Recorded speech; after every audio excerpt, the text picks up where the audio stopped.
साथियों नमस्कार।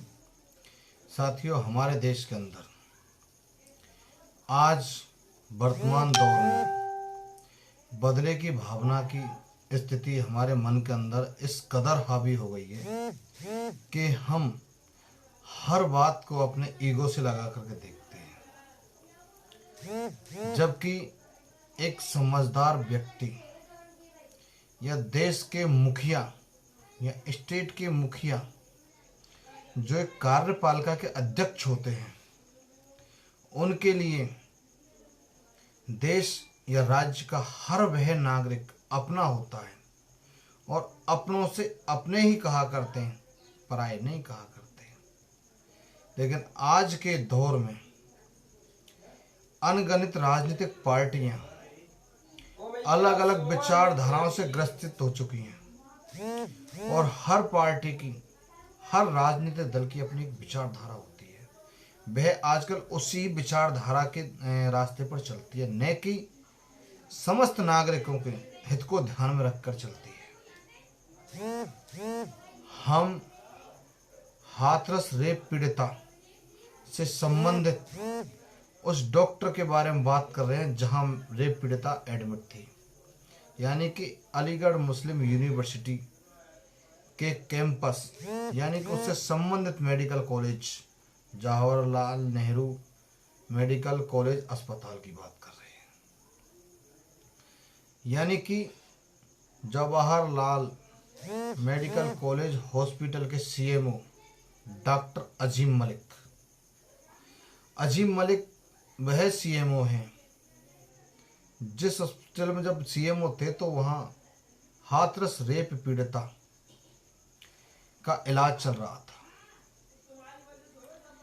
और जब रेप पीड़िता की हालत गंभीर स्थिति में हो गई थी तब कहीं जाकर के रेप पीड़िता को दिल्ली के सफदरगंज हॉस्पिटल में भर्ती कराया था, जबकि पुलिस प्रशासन, स्टेट की सरकार एवं राजनीतिक दलों के दबंग लीडर सबको पता था कि इसके हालात बहुत गंभीर, और वहाँ के सीएमओ को भी पता था, सीएमएचओ को भी पता था, यानी कि हॉस्पिटल अधीक्षक को भी पता था कि बालिका की हालत बहुत गंभीर है। लेकिन स्टेट की सरकार ने उसको दिल्ली के एम्स या किसी अच्छे हॉस्पिटल में एडमिट कराने ही नहीं दिया। जबकि हम आपको एक बात दोहरा देते हैं, दिसंबर माह 12 दिसंबर को दिल्ली के अंदर जो निर्भया रेप कांड हुआ था, उस निर्भया को दिल्ली के हॉस्पिटल जो हमारे देश के नामी ग्रामी हॉस्पिटल है, उनके बजाय केंद्र और स्टेट की सरकार ने सिंगापुर इलाज कराया था उसका। और एक बालिका जो हाथरस से आती है, यानी कि मथुरा जिले के हाथरस उत्तर प्रदेश सरकार का एक जिला है और उस जिले के अंदर हाथरस एक तहसील है। क्योंकि वह बालिका दलित थी, इसलिए उसको सिंगापुर के बजाय दिल्ली तक एडमिट नहीं कराया, उसको सिर्फ और सिर्फ वहीं हॉस्पिटल में ही एडमिट रखा। लेकिन ये बात तो ठीक है, लेकिन हम मुख्य उस बात पर आते हैं, बदले की भावना। जो सीएमओ डॉक्टर अजीम मलिक थी, जब उत्तर प्रदेश सरकार के एडीजी प्रशांत कुमार का स्टेटमेंट आया था कि पीड़िता के साथ बलात्कार हुआ ही नहीं तो 376 के आधार पर लगाया जाए। फॉरेंसिक लैब रिपोर्ट और मेडिकल रिपोर्ट में भी किसी भी तरह से बलात्कार की पुष्टि नहीं होती है, यानी कि उसके किसी कपड़े के अंदर या वाइजना के अंदर स्पर्म के छींटे नहीं मिले। ये प्रेस कॉन्फ्रेंस करके उत्तर प्रदेश सरकार के एडीजी प्रशांत कुमार ने कही। उसके बाद मथुरा जिले के आईपीएस सुप्रिंटेंडेंट ऑफ पुलिस वीर विक्रांत सिंह जी का भी स्टेटमेंट आया और उन्होंने मेडिकल रिपोर्ट का हवाला दिया था, यानी कि MLC medico legal examination report. जिसको हम शॉर्ट में एमएलसी कहते हैं। तब डॉक्टर अजीम मलिक का स्टेटमेंट आया। वह बयान डॉक्टर अजीम मलिक का था, वह एडीजी और एसपी दोनों के बयानों से उलट बयान था। और यही बयान अखबार, न्यूज, प्रिंट मीडिया और वर्ल्ड मीडिया की सुर्खी बना। और यहीं से डॉक्टर अजीम मलिक की गिनती, उल्टी गिनती शुरू। यानी कि सरकार के कहने पर अलीगढ़ मुस्लिम यूनिवर्सिटी के वाइस चांसलर बीसी द्वारा डॉक्टर अजीम मलिक को परेशान करना शुरू कर दिया। यानी कि डॉक्टर अजीम मलिक के प्रिंसिपल महोदय को भी बुलाकर फटकार लगाई थी। और डॉक्टर अजीम मलिक अलीगढ़ मुस्लिम यूनिवर्सिटी के एक स्टूडेंट भी थे।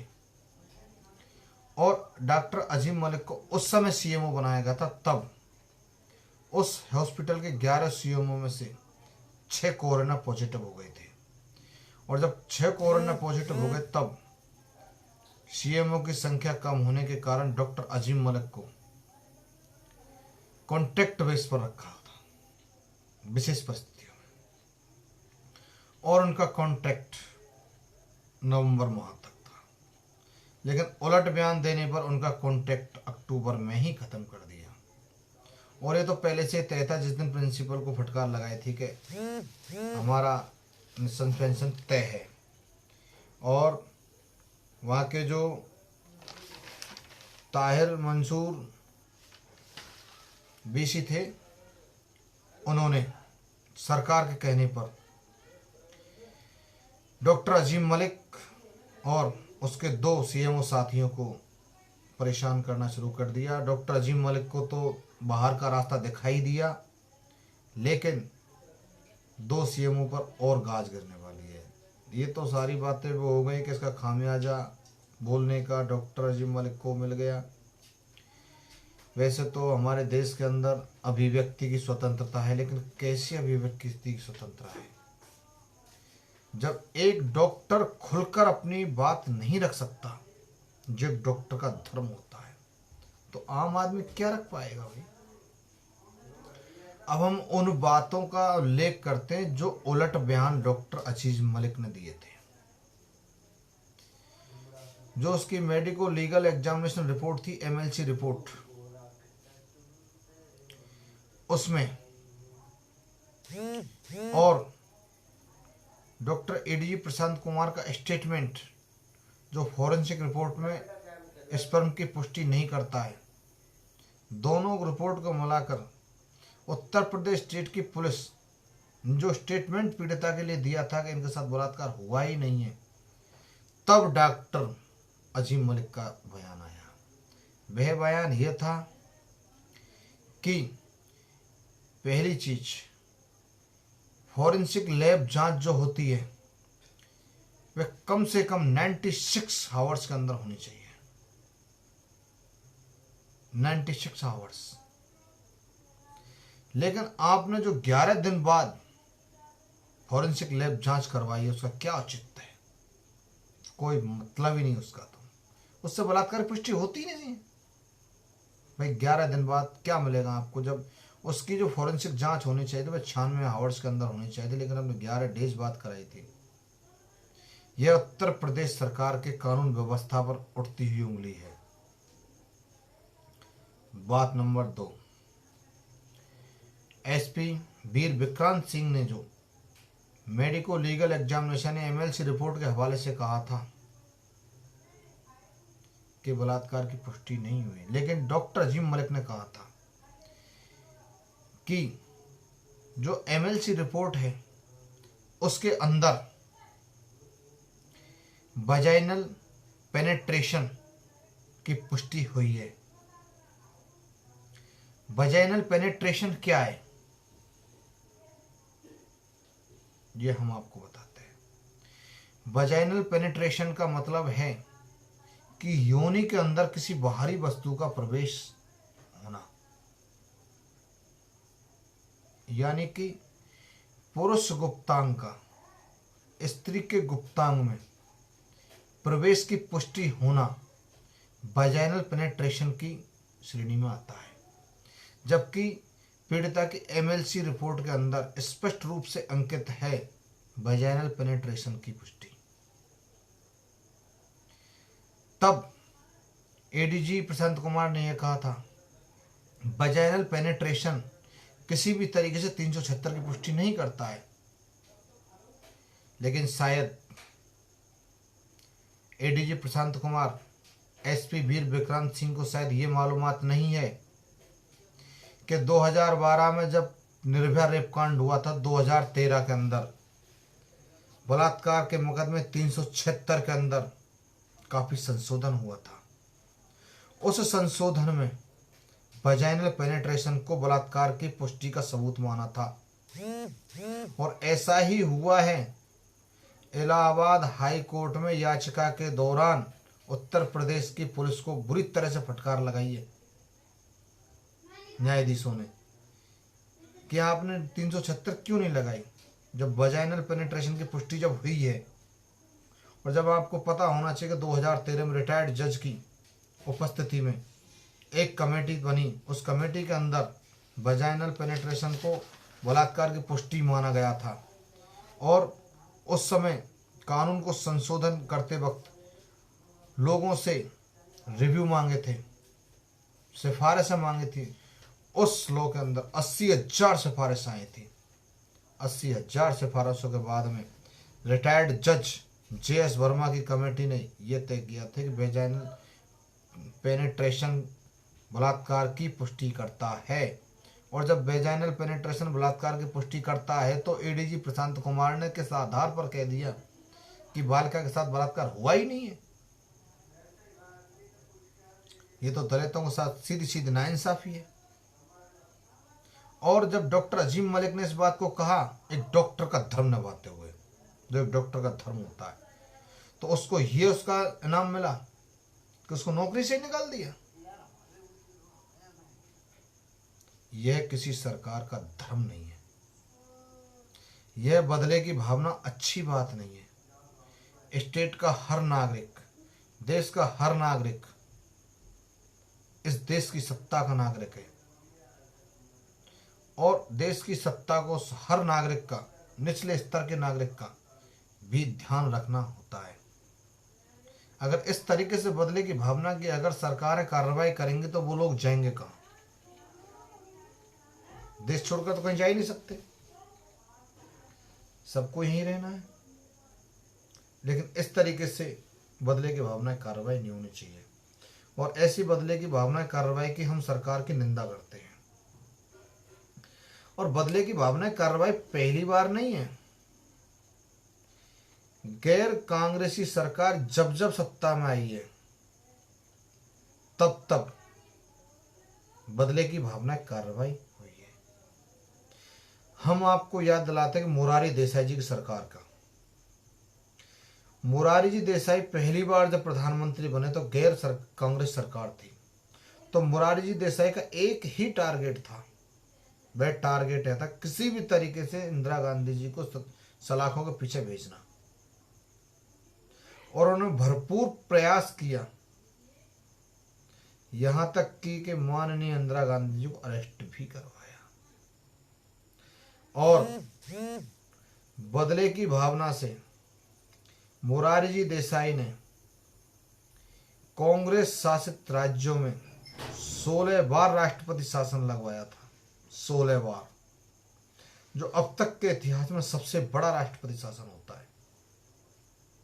लेकिन तब उन्हीं के कैबिनेट ने उन्हें कहा, अगर इस तरीके से बदले की भावना की कार्रवाई में आप अगर देश को भूल जाएंगे तो आपको देश माफ कभी नहीं करेगा। आपको बजाय राजनीतिक दल, राजनीतिक लीडरों के, आपको देश पर ध्यान देना चाहिए। तब कहीं जाकर के मोरारी देसाई लाइन पे आए, लेकिन उन्होंने फिर भी पुत्र मोह खा गया कि उनके बेटा की हरकतों के कारण वो सत्ता में दोबारा नहीं आए, कि उनके बेटे की हरकत ही कुछ ऐसी थी। लेकिन हमें इससे कोई मतलब नहीं इनके बेटे की हरकत कैसी थी। हमें तो सिर्फ मतलब इस चीज से है कि जो बदले की भावना की कार्रवाई होती है वह गलत है। एक महिला प्रधानमंत्री को अरेस्ट करवाकर मोरारजी देसाई ने क्या हासिल कर लिया? 16 स्टेटों में बार बार राष्ट्रपति शासन लगाकर मोरारजी देसाई ने क्या हासिल कर लिया? और वर्तमान उत्तर प्रदेश सरकार ने डॉक्टर अजीम मलिक को सीएमओ पद से निकलवाकर क्या हासिल कर लिया? लेकिन हम उस कार्यपालिका के अध्यक्ष से ये पूछते हैं कि आपने शपथ लेते वक्त ये कहा था कि मैं देश के नागरिक और देश के संविधान की पूरी तरह से रक्षा करूंगा एवं उसकी पालना करूंगा। तो संविधान के अंदर अभिव्यक्ति की जो स्वतंत्रता है, आप उसके प्रहरी बने हुए, तो आपने प्रहरी के रूप में क्या किया? आपने प्रहरी के रूप में कुछ नहीं किया। बजाय प्रहरी बनने के आपने उस डॉक्टर को, जो अपने डॉक्टर को धर्म निभा करके, जो आकर के प्रेस में उसने बयान दिया था, आपने उसको नौकरी से निकलवा दिया।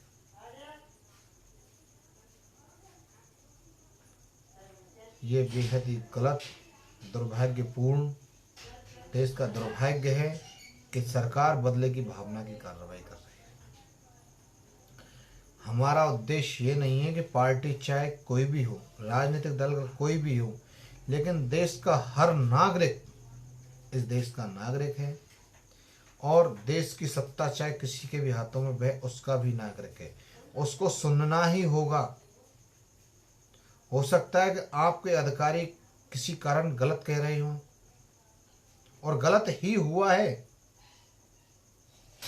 यही नहीं पहले से भी गलत हुआ है। एक तरफ 11 दिनों तक आपने जवाहरलाल मेडिकल कॉलेज हॉस्पिटल के अंदर उस पीड़िता को मतलब क्या वही एडमिट कराए रखा, जबकि उसकी हालत ऐसी थी, उसकी जीभ कटी हुई थी, रीढ़ की हड्डी उसकी टूटी हुई थी, पाम उसके पैरालाइसिस हो चुके थे।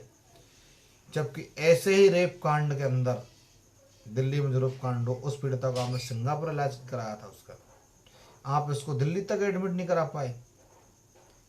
कहीं न कहीं ये दलितों के प्रति सरकार की हीन भावना ग्रस्त है, क्योंकि सरकार की हीन भावना ग्रसित दिखाई देती है। अगर सरकार की हीन भावना ग्रसित ना होती तो शायद ये महिला लड़की भी बच जाती, अगर अच्छा इसको इलाज मिलता तो, या दिल्ली एम्स के अंदर या कहीं भी हो।